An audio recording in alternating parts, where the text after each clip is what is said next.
Alhamdulillah, I can't complain, my bro. It's going well. Mm-hmm. It's been a while. I ain't seen you for. When did I see you last? Let's say half a year now. Yeah, I think a bit longer, A bit but longer, innit? yeah. How's life? How's everything going? Alhamdulillah, man. Everything's well, man. Everything's well at the minute. Everything's well. Can't complain. I'm in Hattons every day now. A jeweler, 57 jewelers. You can catch me in 8890 building or in the arcade. Deal with luxury watches, rings, Cubans, grills, everything. Like music, I'm super done with it. If people type in like my name on YouTube, they'll see all my videos have been removed. Spotify and Apple, there's just a few things left. I've deleted majority of the things. To be honest, bro, I've always wanted to do it, but I never had the strength to delete all my stuff until obviously I was in jail in Wandsworth, facing some crazy charges, and in all honesty, I didn't want the police to try and use my music to try and prove me guilty when I'm in there for something I have no knowledge about, something I didn't do. But I know how the police are. They'll try to use your music to make you look guilty. So obviously, I feel like it was all just signs from Allah, like it was just Allah's timing. Gone to jail for that. That's made me delete my music, and now I don't even want it back up. So yeah, man, that's in honest truth. That's why it come down. It's one thing to be in jail for something you've done, but to be in jail for something you have no knowledge about and you're facing mad time, like they were saying, like the minimum would have been like 15 to 20 years. It's not a nice feeling, bro. So. And like you said, I've left everything behind. Like I've left my music, I've left this, I've moved on. I'm trying to focus on my deen, and that's when the devil comes and drags you down. When your iman is getting stronger, you'll be tested. But I feel like more than anything, it was just a test from Allah. And yeah, alhamdulillah, man, it's all worked out for the good. I've become closer to God even during that situation. So yeah, man. Do you know what? Scared is a strong word. I wouldn't say I was scared. I was just more like disappointed and stressed that I'm in that position, even though it's not my fault. And more than anything, obviously I'm Muslim, bro, so whatever happens in life, I know Allah doesn't do no bad, He only does good. So I felt like it's a test from Allah, and it's Allah's will why I'm in there.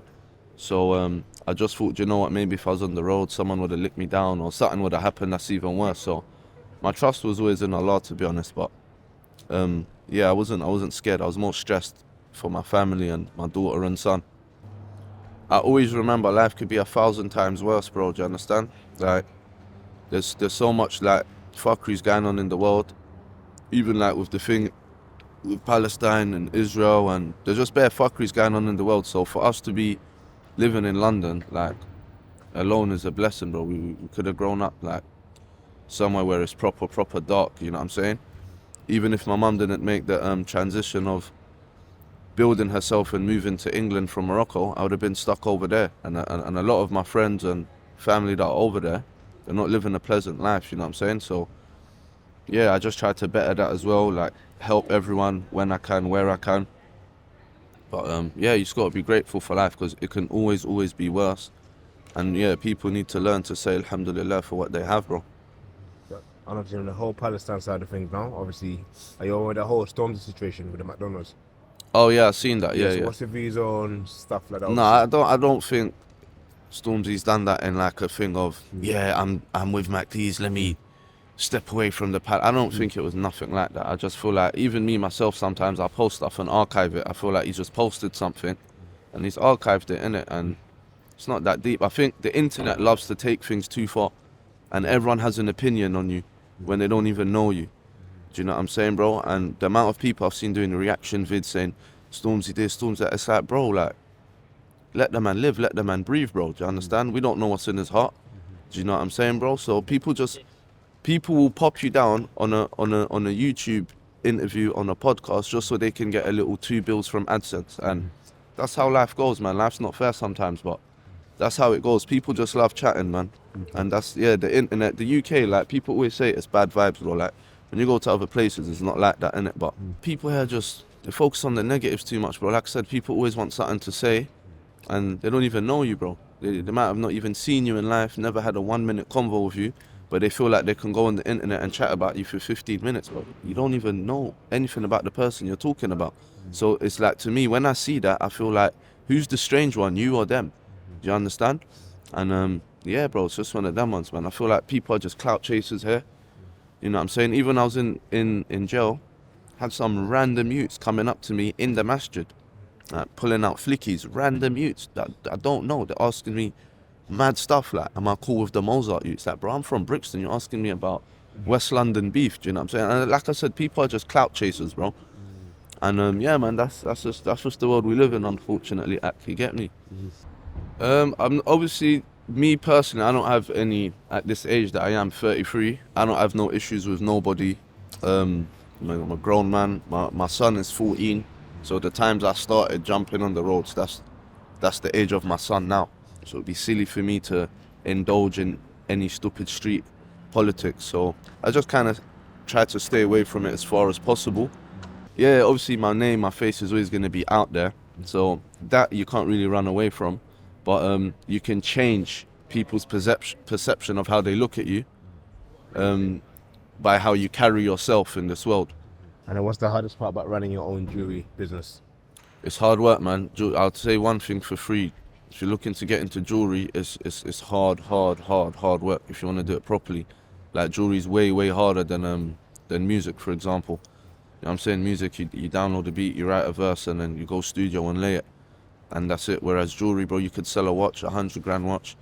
The guy could come back in 2 months saying, I want to sell it back to you. You don't want to take the piss and offer him 80k, so you got to buy it out. You might not have the P's on you at the time.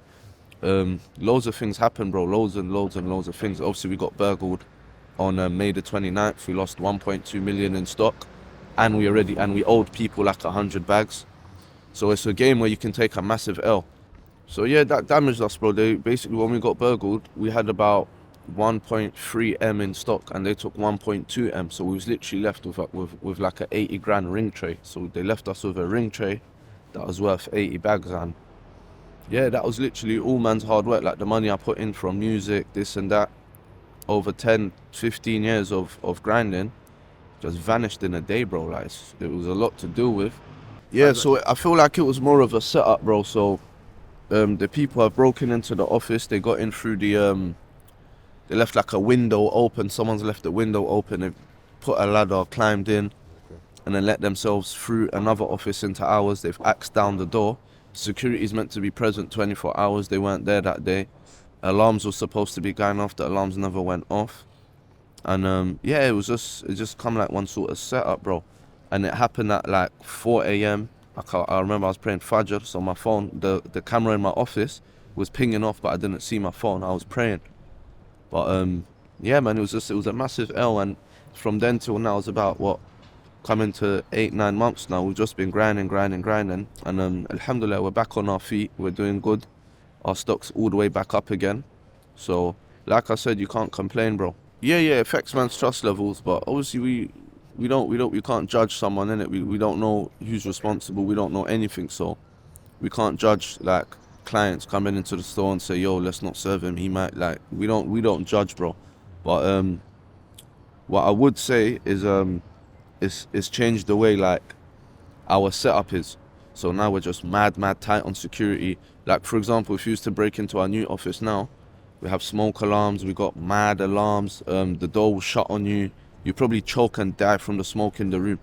You know what I'm saying? So yeah, we're just more on point now in terms of security. I just spent way more money on security than I did before. Obviously, you don't think these things will happen until they do. So you live and you learn, bro. We was new to the business. We took our massive hit. I'm kind of grateful if it did happen. It happened in our early stage, not when we've got 10 million in stock or 15 million in stock. So it happened at an early stage. Obviously, it weren't easy, but like I said, I've been through worse. It's just money, materialistics don't really faze me like that. I'll genuinely say I was upset for about maybe like 3-4 hours maybe. And bro, the next day I came to work, bro, and jewelers are looking at me like they've seen a ghost. Like, bro, like, what, how are you lot coming to work? Me and Max. Yeah, we've taken big L's, bro. Like, I've had friends die that I've grown up with, bro. That's the biggest L's you can take in life. I've had family members die. You know what I'm saying? So when it comes to money, it's like, is what it is, bro. At the end of the day, I made that money from the mud, from nothing. You know what I'm saying? Like, probably about 15 years ago, I probably had £20 in my pocket, bro. So if I can do it, I'll do it again. Do you know what I'm saying? And I didn't have the knowledge back then that I do now. So yeah, man, when I took that out, I just bounced back up fast, bro. Like, within 3-4 months, our stock was looking crazy again, bro. Know what I'm saying? So yeah, man, it's never let money define who you are or make you crumble or knock your motivation. Like, remember, man makes the money don't make the man. So yeah, man.